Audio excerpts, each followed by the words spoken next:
Bonsoir à tous, c'est le journal de Canal 32, bienvenue. À la une ce soir, l'Assemblée Générale des maires du département, ce matin à l'hôtel de ville de Troyes, en présence de Gérard Larcher, le président du Sénat. Il était notamment question de la réforme des collectivités locales. Vous allez voir que le sujet fait débat dans l'Aube. Direction ensuite Saint-Étienne sous Barbuise. Les membres du jury Gobi-la-Gauche ont visité cette semaine le jardin de Cocagne. L'endroit a été récompensé en novembre. Une visite pour mettre en avant le travail réalisé au quotidien. C'était aussi l'occasion d'inaugurer un jardin pédagogique de 300 mètres carrés. Et puis du volleyball avec un reportage sur les championnats de France UNSS. Il s'agit de la catégorie minime garçons. Les meilleures équipes françaises se sont donné rendez-vous depuis mercredi dans l'agglomération troyenne. C'est un nouvel événement d'envergure nationale organisé dans le département. Mais on débute ce JT par une manifestation demain. Les motards au bois sont en colère et ils le font savoir. La Fédération départementale des motards en colère annonce un rassemblement d'au moins 300 motos demain à partir de 14 h sur le campus du lycée Édouard Herriot à Sainte-Savine. Il s'agit de protester après l'annonce des dernières directives du gouvernement en matière de sécurité routière. Pour les motards, il est prévu d'augmenter la taille des plaques d'immatriculation, de limiter la circulation des motos anciennes ou encore de rendre obligatoire le port de gilets réfléchissants. Lucien Pastor est le porte-parole de la Fédération des motards en colère dans le département. Il y a une persécution motarde qui est très forte, hein. On le ressent, on l'entend d'ailleurs à droite à gauche. Les motards sont ciblés comme les mauvais élèves de la sécurité routière, alors que dans 70% des cas, l'accident du motard n'est pas de son fait, hein. C'est du fait d'un tiers, automobiliste, cycliste, piéton. Toutes les mesures, hein, qui sont un peu aberrantes, hein, nous font réagir très fortement. La plus aberrante, je dirais, et la moins compréhensible, ce serait le port du gilet jaune en moto.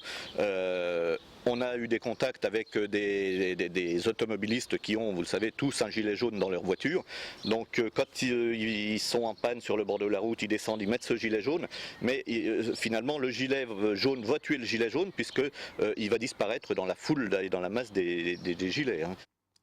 Et le rendez-vous pour la manifestation est donc fixé demain à 14 h devant le lycée Édouard Herriot à Sainte-Savine. S'en suivra un cortège jusque dans le centre-ville de Troyes. Les maires du département en assemblée générale ce matin à Troyes avec un invité d'honneur, Gérard Larcher, le président du Sénat. Il est venu présenter aux élus municipaux du département la réforme des collectivités locales. L'intercommunalité, c'est un sujet qui fait débat. Les maires des petites communes, notamment, hésitent à rejoindre des structures plus grandes. Le reportage à la mairie de Troyes, Jonathan Duroux. Sur les 433 communes dans le département, 428 adhèrent à l'association des maires et ce matin, ils étaient environ 200 à avoir répondu présent à cette assemblée générale.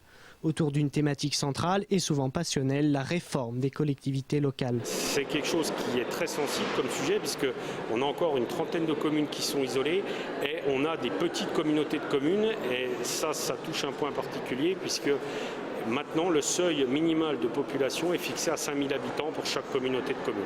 Au sein des maires, les avis sont partagés. Cette réforme fait craindre des bouleversements dans la constitution des communautés de communes déjà existantes. On risque de se retrouver éjecté de la communauté de communes pour que les autres communes fassent le grand 3, quoi.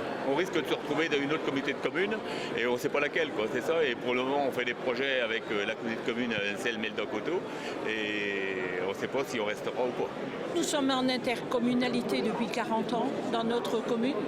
Parce que c'est une des premières intercommunalités de l'Aube. C'est très bien, ça permet d'avoir des projets qu'on ne peut pas se permettre dans les petites communes. Particularité de cette assemblée annuelle, un invité d'honneur était présent, le président du Sénat, Gérard Larcher. La réforme de la gouvernance des collectivités territoriales est un sujet important, parce que je rappelle que les collectivités territoriales, c'est chaque année 200 milliards.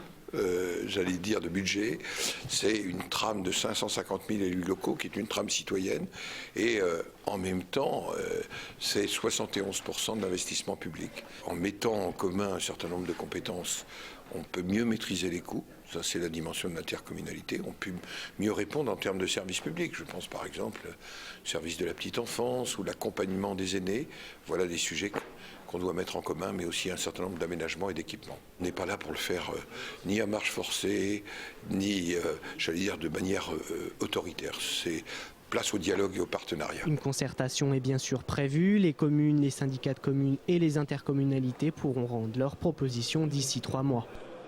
Une réunion publique autour du projet d'électrification de la ligne Paris 3 cet après-midi dans la salle des fêtes de Savières, à quelques centaines de mètres de la voie ferrée. Élus concernés, SNCF et Réseau Ferré de France, tous les acteurs du projet étaient réunis devant 80 personnes environ, des riverains et des élus locaux. Il s'agissait de présenter les différentes étapes des travaux, mais aussi les bénéfices attendus lors de la mise en service en 2017.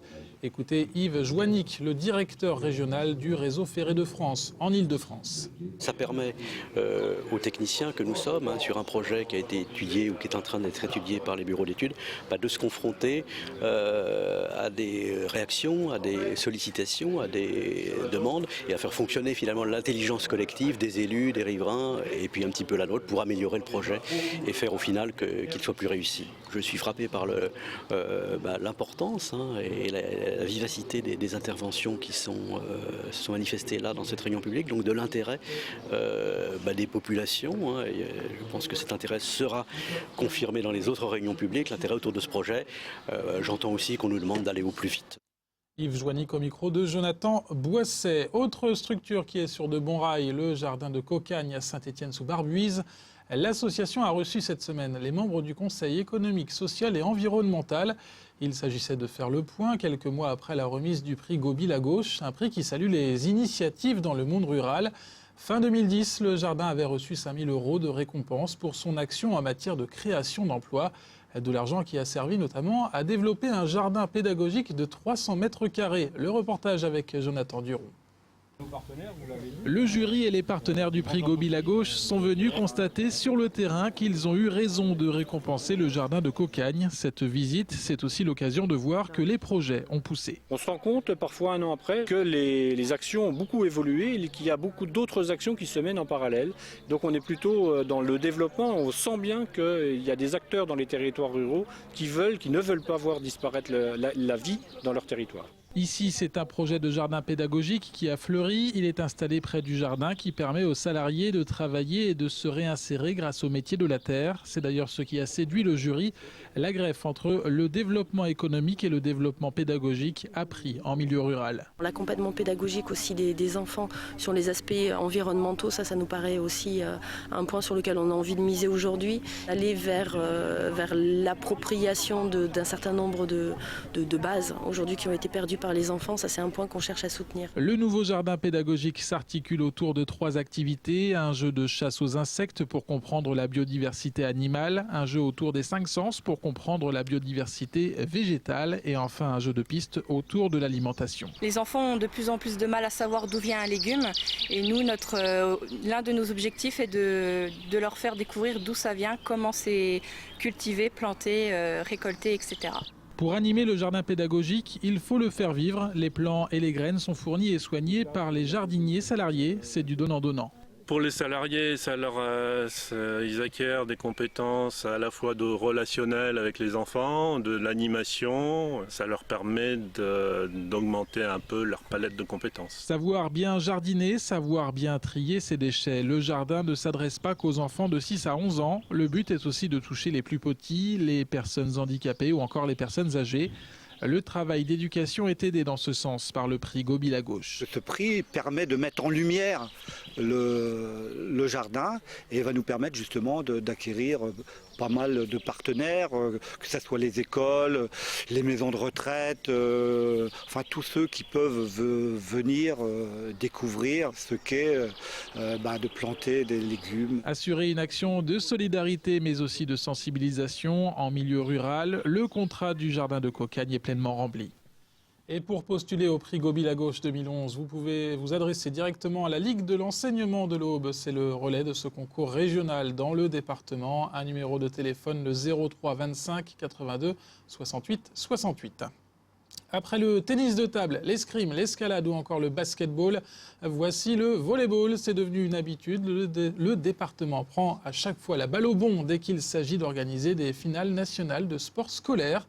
Depuis mercredi, 16 équipes du NSS en catégorie minime garçons se disputent le titre de champion de France sur le parquet de 5 salles de l'agglomération. David Mutel a tenté de comprendre pourquoi l'Aube est une terre de finale. Reportage. Depuis un peu plus de 10 ans, les championnats de France scolaires font régulièrement halte dans notre département. Handball, escrime, basket et volleyball ont déjà été honorés maintes fois dans les gymnases aubois. Rien d'étonnant à ce que les championnats de France reviennent encore une fois en terre auboise, une escale qui est maintenant devenue une habitude pour l'UNSS, visiblement satisfaite du savoir-faire troyen. Il y a surtout une volonté au niveau du département, de mon service et puis des enseignants de PS du département de vouloir montrer de grands événements sportifs scolaires sur l'agglomération troyenne, sur le département de l'Aube. On a un formidable retour de l'inspection académique, une aide très précieuse de monsieur l'inspecteur d'académie qui va être parmi nous tout à l'heure et qui nous soutient à fond dans toutes nos organisations.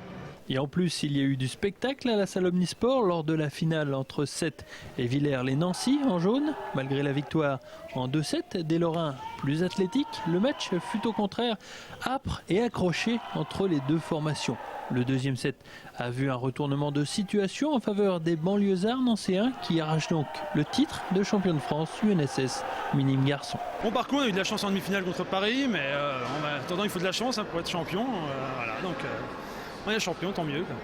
Dans les statistiques, l'Aube et la Marne figurent parmi les organisateurs les plus réguliers de ces compétitions nationales. Jean-Marc Bussy et son équipe travaillent d'ailleurs déjà au prochain projet. Et depuis hier, on n'arrête pas de me demander quel projet pour l'année prochaine. Donc ça montre bien la qualité à la fois de l'accueil, du travail de l'équipe d'organisateurs.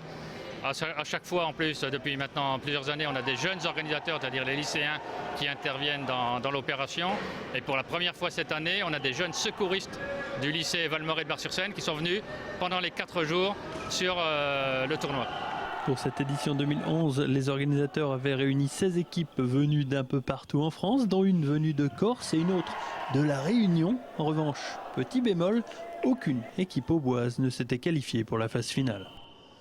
Autre événement sportif d'importance à Troyes ce week-end, le stage de l'équipe de France de motoball. Un match d'exhibition est organisé sur le terrain du SUMA dimanche à 15 h. Il s'agit d'une rencontre de préparation pour les 17 meilleurs joueurs de l'Hexagone. Les Bleus doivent définir leur équipe avant le championnat d'Europe qui se déroulera en Ukraine au mois de juillet. Coup d'envoi donc à 15 h dimanche. Pour savoir si c'est un temps de juillet qui vous attend ce week-end, restez avec nous pour la météo dans un instant avec Sandra Durupt. Lundi, Mathieu Mercier pour la présentation du JT. Belle soirée, bon week-end.